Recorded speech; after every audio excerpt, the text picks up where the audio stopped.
WhiskyJason here, whiskey from the viewpoint of an American in Germany tasting rare and exotic whiskey. Today I have another single cask, exclusive for Germany. So, Highland Park, single cask, a release or series 2009-2020. It's a refill butt. Look at this. Whoops. Let's pull this out of this little sack here. All the information is on the label here, as well as on the front label. Cask number 3944, 577 bottles, 66.5% alcohol by volume, 10 years old, and 100 euros, 98, 95, 96. Those are the prices I'm finding at the moment, and it was a Kirsch import exclusive. If you ever see these little houses on there, exclusively for Kirsch. So it's a 700 milliliter bottle, which means it was only in Germany. So, I am personally on my journey to become a peathead. It's been a long journey with a lot of resistance, but slowly but surely I'm being pulled over onto the dark side. And so what I'm going to do, instead of compare this to another high-proof single cask Highland Park, which I could, I'm going to pull out something totally different. Benromach.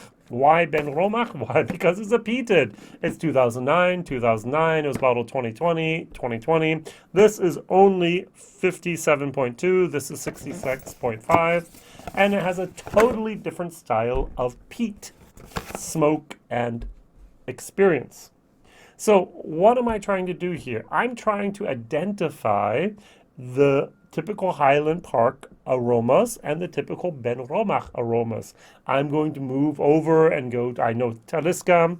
I'm going to try to figure out what Lafroig and Lagavulin and the peated Bunnahabens are, and the Kilholmans and all the rest, Outback and whatever other 9 total distilleries that are on Isle at the moment, plus all the other different peated whiskeys we have, Bellachin from Glendronach and so on, and I could name quite a few. And I'm trying to figure out and feel and to understand and to enjoy these different types of bottlings here.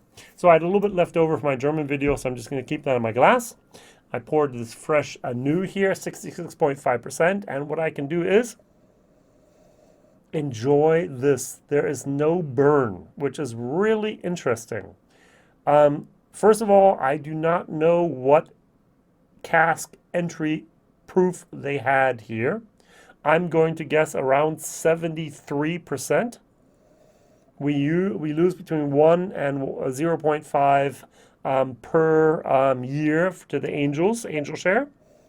And so 10 years old, if we just add 5 ABV points, we're already at 71. I'll add a little bit more, so I'm going to say 73. Why did they do that? Well, this is a refill butt. We're going to assume it's a sherry butt from the color as well as from all the other nosing aromas we're getting here. Doesn't say it, would be good. But many distilleries do not use the word sherry after they've used it. The first fill sherry butt, yes, but the second one or the third one might just be a butt. Okay, I can understand that.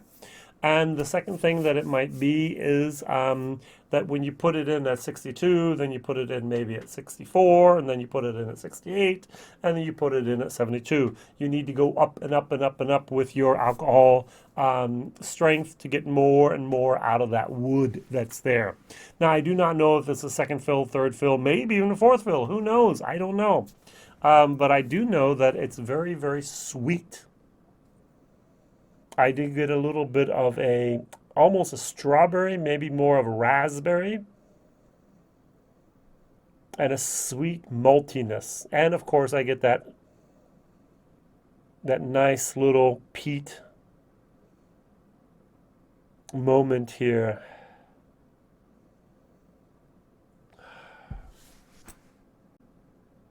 Yeah, those typical heather peat notes from Highland Park are there. All right. Honey, nice, but not as complex as I would expect. Cheers.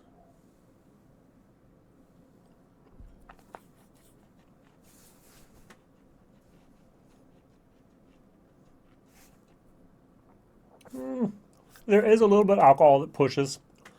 66.5%, what do I expect? It has the feeling of a bourbon. not the taste of a bourbon, the feeling of a bourbon. If I have a 66.5% bourbon, at the beginning, it's like, oh, look, there's that bourbon, and there's the alcohol, and then there's that bourbon again. And exactly that's what I'm getting here. This is a very well done whiskey. It's somewhat simple. It basically has only 3 notes. Boing. We have the sweetness. We have the heather smokiness. And we have a little bit of those red berries. That's it. And there's no real transitions. A little bit of a burn, and then the alcohol dissipates, and it's a sweetness. It's a heather smokiness, lightly heather smoky, and also those red berries. I'm sure that many of the cask strength peated Islay drinkers out there are going to go, I don't get any peat whatsoever here. Let me take a look at my Lafroig or my Lagavulin or my Ardbeg. A little bit of peat? No peat. You're peat blind.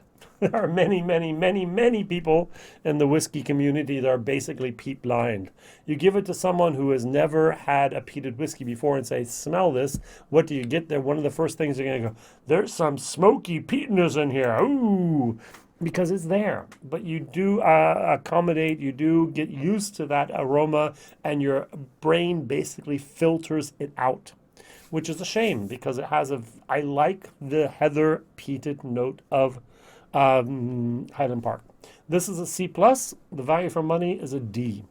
€100 for a 10-year-old 66.5 proof Highland Park is just too expensive. If this was €65, I would have went, okay. If it was €80, I mean, that's expensive. It's 100. It's just way too expensive, in my personal opinion. Really quick, Ben Romach. Just the difference. I get smoked ham.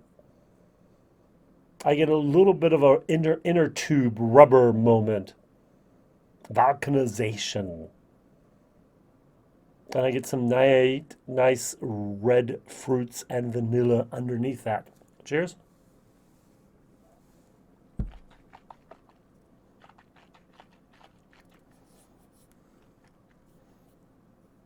A much different whiskey. This is much sweeter. This is much more complex. Transitions, interaction. Very, very nice. I like this. There's nothing wrong with this whiskey except, in my personal opinion, the peat is a little bit too much of a rubber type of Play-Doh moment. I'd prefer a little bit more of a campfire, maybe an ashy moment, rather than that rubber moment that I get. But other than that, well done. Much better. Cheaper, better. All right. My question of the day is, what is your favorite cask strength Highland Park? And if you can't answer that, what is your favorite Highland Park? Haha, write it in the comments. Would love to hear from you. I'll always write back and answer, and it's very, very interesting to have this experience of communicating with you wherever you are. People in Bulgaria, people in Australia, people in South Africa, people are in the US, people are in Brazil, people are in Europe. It's very great just to have this international community here and to be able to share with you these rare and exotic whiskeys that I get my hands on here in Germany. All the best. WhiskyJason here. Please share, subscribe, tell others, and like. And don't forget to actually be here for the next video. Bye-bye.